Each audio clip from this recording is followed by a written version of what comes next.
DJ रवि music आप लोग के हार्दिक शुभकामना करते हैं।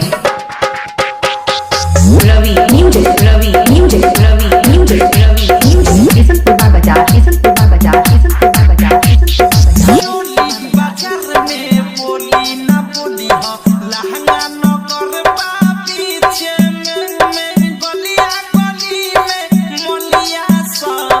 पास बनोट घीचे में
किशनपुरा बाजार किशनपुरा बाजार किशनपुरा बाजार किशनपुर